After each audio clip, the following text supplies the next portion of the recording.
Hello friends, welcome back to my channel. ओम श्री सूर्यदेवाय नमो नमः। आप सभी पर सूर्य नारायण की कृपा सदा बनी रहे। फ्रेंड्स, आज इस वीडियो में आप सुनेंगे ज्येष्ठ मास महात्म्य के आगे का अध्याय। इससे पहले के अध्याय सुनने के लिए आप सभी का बहुत बहुत धन्यवाद। तो अब सुनते हैं ज्येष्ठ मास महात्म्य, आज के आगे की कथा। तो फ्रेंड्स, श्री ब्रह्मा जी कहते हैं, हे महादेव, इस प्रकार अमित ओजस्वी भगवान भास्कर श्री रथ यात्रा करने वाला और दूसरे से करवाने वाला व्यक्ति अपराध वर्षों तक अर्थात ब्रज की आंधी आयु तक सूर्य लोक में वास करता है। उस व्यक्ति के कुल में ना कोई दरिद्रता होती है और ना ही कोई रोगी। सूर्य भगवान के अभ्यंग के लिए घी समर्पण करने वाले तथा अनेक प्रकार का तिलक करने वाले व्यक्ति को सूर्य लोक की प्राप्ति होती है। गंगा आदि तीर्थों से जलकर जो सूर्य नारायण को स्नान कराता है वह वरुण लोक में निवास करता है। लाल रंग का भात और गुण का नैवेद्य समर्पित करने वाला व्यक्ति प्रजापति लोक को प्राप्त है। भक्ति पूर्वक सूर्य नारायण को स्नान कराकर पूजन करने वाला व्यक्ति सूर्य लोक में निवास करता है। जो व्यक्ति सूर्यदेव को रथ चढ़ाता है, रथ के मार्ग को पवित्र करता है और पुष्प, तोरण, पताका आदि से सजाता है, वह वायु लोक में निवास करता है। जो व्यक्ति नृत्य, गीत आदि के द्वारा बृहद उत्सव मनाता है, वह सूर्य लोक को प्राप्त करता है। जब सूर्यदेव रथ पर विराजमान होते हैं तो उस दिन जागरण करने वाला पुण्यवान व्यक्ति निरंतर आनंद प्राप्त करता है। जो व्यक्ति भगवान सूर्य की सेवा आदि के लिए व्यक्ति को नियोजित करता है अर्थात आमंत्रित करता है, वह सभी कामनाओं को प्राप्त कर सूर्यलोक में निवास करता है। रथ रूढ़ भगवान सूर्य का दर्शन करना तो बहुत ही बड़े सौभाग्य की बात होती है। जब रथ की यात्रा उत्तर अथवा दक्षिण दिशा की ओर होती है तो उस समय दर्शन करने वाला व्यक्ति धन्य होता है। और जिस दिन रथ यात्रा हो उसके साल भर बाद उसी दिन पुनः रथ यात्रा करनी चाहिए। यदि वर्ष के बाद यात्रा न करा सके तो 12वें वर्ष अतिशय उत्साह के साथ उत्सव संपन्न कर यात्रा संपन्न करनी चाहिए। इस बीच इंद्रध्वज के उत्सव में भी यदि विघ्न हो जाए तो 12 वर्ष में ही संपन्न करना चाहिए, उससे पहले नहीं। जो व्यक्ति रथ यात्रा की व्यवस्था करता है वह इंद्र लोकपाल के सायुज्य को प्राप्त करता है। और यात्रा में विघ्न करने वाले व्यक्ति मंदे जाति के राक्षस हो जाते हैं। सूर्य नारायण की पूजा किए बिना जो अन्य देवताओं की पूजा करता है वह पूजा ही निष्फल है। रथ यात्रा के समय जो सूर्य नारायण का दर्शन करता है वह निष्पाप हो जाता है। षष्ठी, सप्तमी, पूर्णिमा, अमावस्या और रविवार के दिन यदि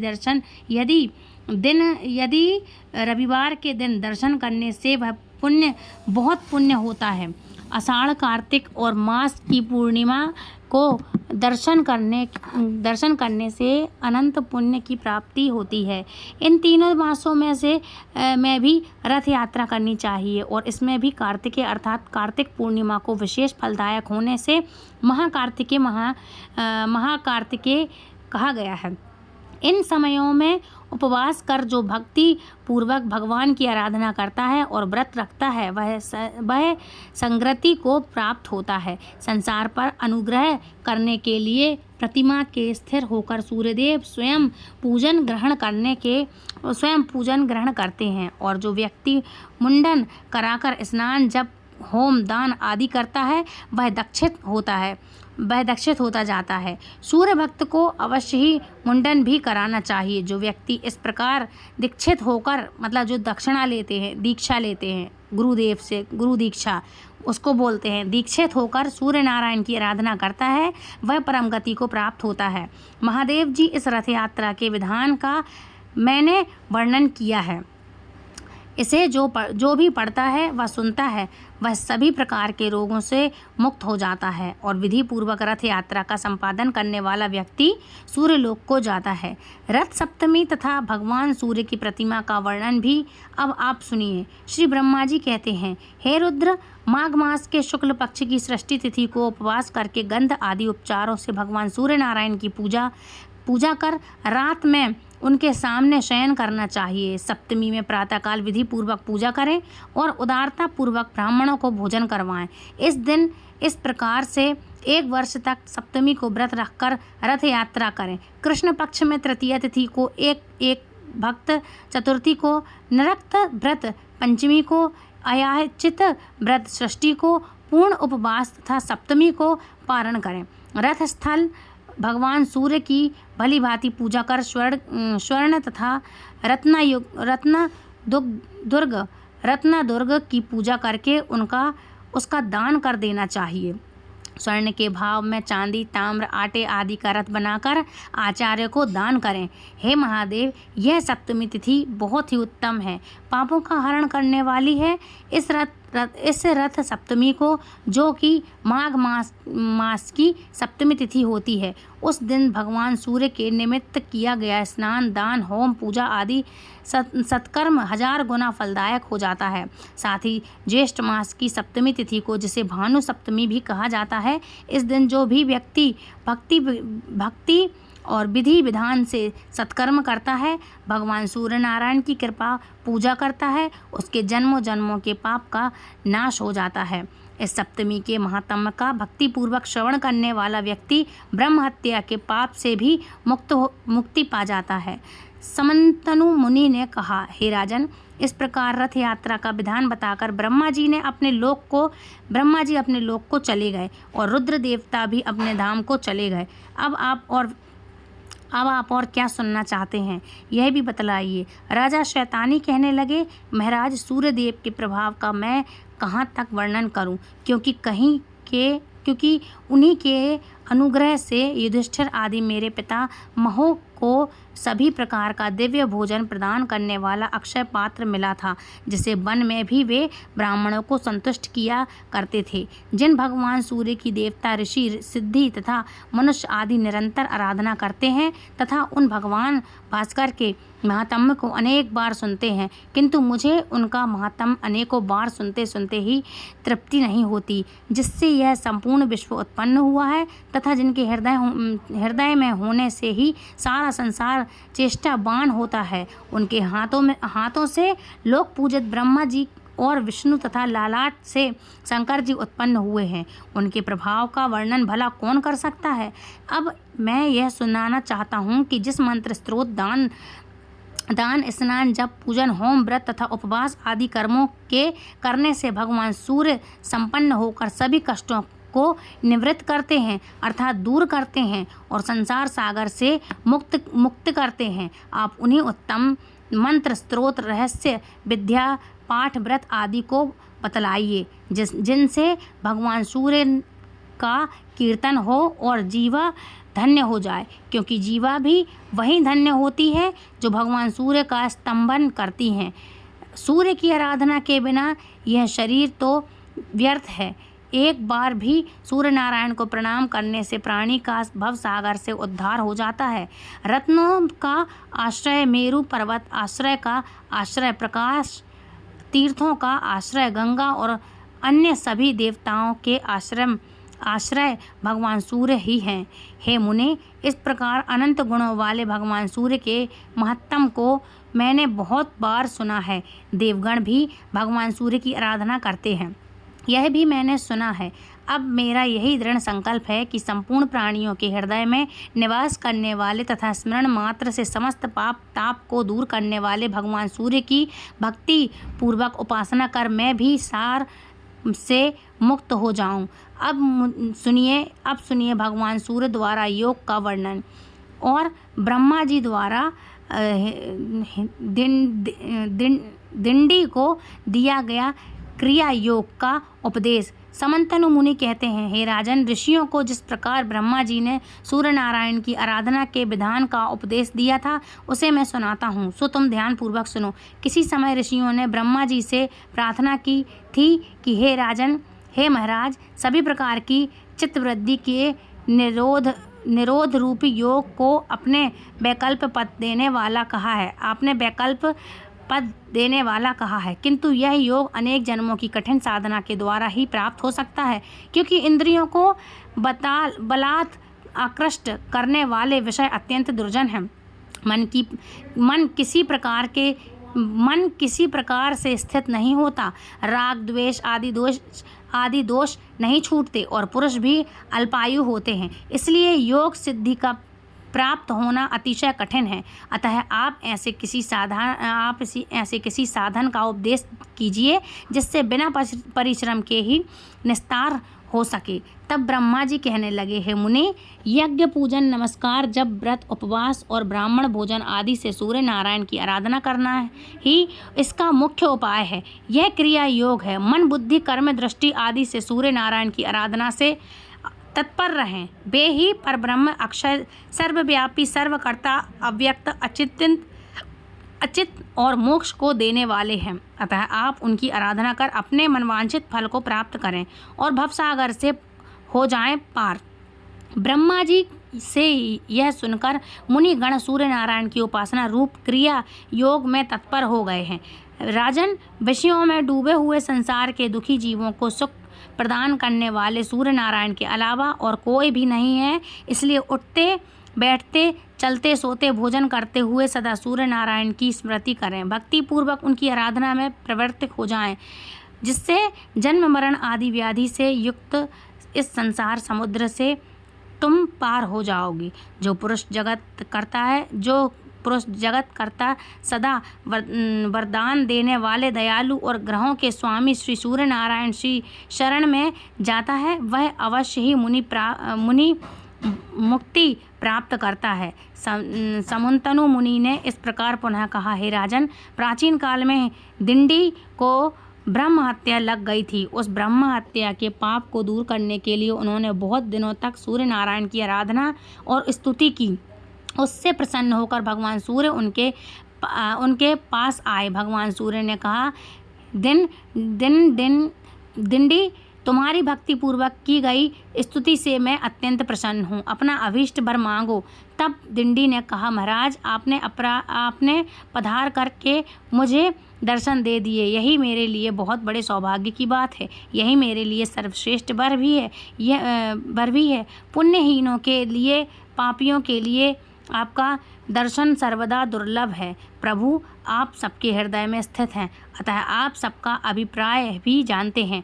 जिस प्रकार है प्रभु, मुझे ब्रह्म हत्या लगी है, उसे तो आप जानते ही हैं। हे भगवान, अब आप मुझ पर ऐसा अनुग्रह कीजिए कि मैं इस निंदा ब्रह्म हत्या से और अन्य पापों से शीघ्र मुक्त हो जाऊं, और हे सूर्य नारायण, मैं सफल मनोरथ हो जाऊं। आप संसार से अद्भुत उद्धार का कोई उपाय बतलाइए, जिसके उपचार से संसार के प्राणी सुखी हो। दिंडी के इस वचन को सुनकर योग वेता भगवान सूर्य ने उन्हें निर्ज योग का उपदेश दिया, जो दुख के लिए औषधीय रूप है। तब दिंडी ने हाथ जोड़ करके प्रार्थना करते हुए कहा कि हे महाराज, यह निष्कल योग तो बहुत ही कठिन है, क्योंकि इंद्रियों को जीतना, मन को स्थिर करना, अहंग शरीर आदि का अभिमान और ममता का त्याग करना, राग द्वेष से बचाना, यह सब अतिशय कष्ट साध्य हैं। यह बातें कई जन्मों के अभ्यास करने से ही प्राप्त होती हैं। अतः आप ऐसा साधक बतलाइए जिससे अनायास बिना विशेष परिश्रम के ही फल की प्राप्ति हो जाए। तब भगवान सूर्य कहने लगे, हे गणनाथ, यदि तुम्हें मुक्ति की ही इच्छा है तो समस्त कलेश को नष्ट करने वाले क्रिया योग को सुनो। अपने मन को मुझ में लगाओ। भक्ति से मेरा भजन करो। मेरा भजन करो। मेरे परायण हो जाओ। आत्मा को मुझ में लगा लो। मुझे नमस्कार करो। मेरी भक्ति करो। संपूर्ण ब्रह्मांड मुझे परिव्यय समझो। ऐसा करने से तुम्हारे संपूर्ण दोषों का विनाश हो जाएगा और तुम मुझे प्राप्त कर लोगे। भली भांति मुझ में आसक्त हो जाने पर रोग लोभ आदि दोषों के नाश हो जाने से कृत हो जाती हैं। अपने मन को स्थित करने के लिए सोना चांदी ताम्र पाषाण काष्ठ आदि से मेरी प्रतिमा का निर्माण कराकर या चित्र ही लिख कर के विविध उपचारों से भक्ति पूर्वक उनका पूजन करो। सर्वभाव से प्रतिमा का आश्रय ग्रहण करो। चलते फिरते भोजन करते आगे पीछे ऊपर नीचे उसी का ध्यान करो। उसे पवित्र तीर्थों के जल से स्नान कराओ। गंध, पुष्प, वस्त्र, आभूषणों, विविध नैवेद्य और जो भी पदार्थ स्वयं को प्रिय हो उन्हें अर्पण करो। इन विविध उपचारों से मेरी प्रतिमा को संतुष्ट करो। कभी गाने की इच्छा हो तो मेरी मूर्ति के आगे मेरा गुणगान गाओ। सुनने की इच्छा हो तो हमारी कथा सुनो। इस प्रकार मुझ में ही अपने मन को अर्पण करने से तुम्हें परम पद की प्राप्ति हो जाएगी। सभी कर्म मुझ में अर्पण कर दो, डरने की कोई बात नहीं है। मुझे में ही मन लगाओ, जो कुछ करो मेरे लिए ही करो। ऐसा करने से तुम ब्रह्म हत्या आदि सभी पाप दोषों से शीघ्र ही मुक्त हो जाओगे। इसलिए तुम इस क्रिया योग का आश्रय ग्रहण करो। सूर्य भगवान की बात सुनकर दिंडी बोले, हे महाराज, इस अमृत रूप क्रिया योग को आप विस्तार से कहिए, क्योंकि आपके बिना कोई भी इसे बतलाने में समर्थ नहीं है। यह अत्यंत गोपनीय और पवित्र है। हे सूर्यदेव भगवान कहने लगे, तुम चिंता मत करो। इस संपूर्ण क्रिया योग का ब्रह्मा जी ही को विस्तार पूर्वक उपदेश करेंगे और मेरी कृपा से तुम इसे ग्रहण करोगे। इतना कहकर तीनों लोकों के द्वीप स्वरूप भगवान सूर्य अंतर्ध्यान हो गए और दिंडी भी ब्रह्मा जी के धाम को चले गए। ब्रह्म लोक पहुंचकर दिंडी सुरश्रेष्ठ चतुर्मुख ब्रह्मा जी को प्रणाम करके कहने लगे, हे ब्राह्मण, मुझे भगवान सूर्यदेव ने आपके पास भेजा है। आप कृपा कर मुझे क्रिया योग का उपदेश करें, जिसके सहारे मैं शीघ्र ही भगवान सूर्य को प्रसन्न कर सकूं। तब ब्रह्मा जी बोले, गणाधिपति तो नष्ट हो गई, तुम भगवान सूर्य की कृपा पात्र हो। यदि सूर्य नारायण की आराधना करने की तुम्हारी इच्छा है तो प्रथम दीक्षा ग्रहण करो, क्योंकि दीक्षा के बिना उपासना नहीं होती। अनेक जन्मों के पुण्य से भगवान सूर्य में भक्ति होती है। जो पुरुष भगवान सूर्य से द्वेष रखता है, ब्राह्मण तथा वेदों की निंदा करता है, उसे अवश्य ही अधम पुरुष से उत्पन्न समझो। माया के प्रभाव से ही अधम पुरुषों की कुकर्म में वृद्धि होती है और उनके स्वल्प शेष रहने पर सूर्य की आराधना के लिए दीक्षा की इच्छा होती है। इस भवसागर में डूबने वाले पुरुषों का हाथ पकड़ करके उद्धार करने वाले एकमात्र भगवान सूर्य ही हैं। इसलिए तुम दीक्षा ग्रहण कर भगवान सूर्य में होकर उनकी उपासना करो, जिससे शीघ्र ही भगवान सूर्य तुम पर अनुग्रह करेंगे। दिंडी ने पूछा, हे महाराज, दीक्षा का अधिकारी कौन पुरुष है और दीक्षा ग्रहण करने के बाद क्या करना चाहिए? कृपया आप इसे भी बतलाइए। तब ब्रह्मा जी ने कहने लगे, हे देदनमयी, दीक्षा ग्रहण करने की इच्छा वाले व्यक्ति को मन वचन कर्म से हिंसा नहीं करनी चाहिए। सूर्य भगवान में भक्ति करनी चाहिए। दीक्षित ब्राह्मणों को सदा नमस्कार करना चाहिए, किसी से द्रोह नहीं करना चाहिए और सभी प्राणियों को सूर्य के रूप में समझना चाहिए। देव, मनुष्य, पशु, पक्षी, चींटी, वृक्ष, पाषाण आदि जगत के सभी पदार्थों और आत्मा को सूर्य से भिन्न न समझकर मन वचन और कर्म से जीवों में पाप बुद्धि नहीं करनी चाहिए। ऐसा ही पुरुष दीक्षा का अधिकारी होता है। जो गति सूर्य नारायण की आराधना से प्राप्त होती है वो ना तो तप से मिलती है और ना ही बहुत अधिक दक्षिणा वाले यज्ञों के करने से मिलती है। सभी प्रकार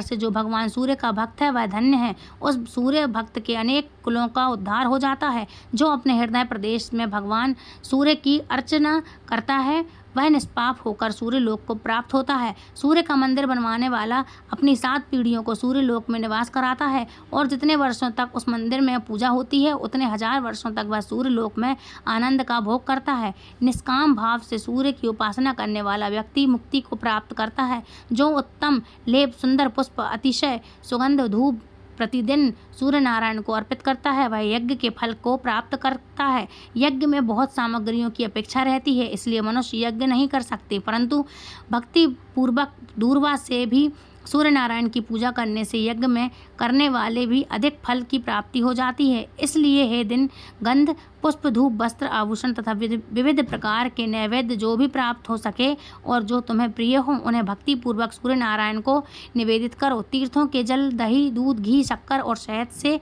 उन्हें स्नान कराओ। गीत, वाद्य, नृत्य, स्तुति, ब्राह्मण भोजन, हवन आदि से भगवान को प्रसन्न करो, किंतु सभी पूजाएं भक्ति पूर्वक और विश्वास के साथ होनी चाहिए। मैंने भगवान सूर्य नारायण की आराधना करके ही सृष्टि की रचना की है। विष्णु उनके अनुग्रह से ही जगत का पालन करते हैं और रुद्र ने उनकी प्रसन्नता से ही इस सृष्टि का संहार शक्ति प्रदान की है। ऋषि गण भी उनकी ही कृपा प्रसाद है। उनकी कृपा प्रसाद को प्राप्त कर मंत्रों का साक्षात्कार करने में समर्थ होते हैं। इसलिए हे दिंडी, तुम भी पूजन, व्रत, उपवास आदि से वर्ष प्रयत्न भगवान सूर्य की आराधना करो, जिससे सभी कलेश दूर हो जाएं और तुम शांति प्राप्त करोगे। हरे कृष्णा। आज के अध्याय में इतना ही, अगले अध्याय में मिलेंगे, तब तक के लिए राधे राधे। हरे कृष्णा, हरि बोल।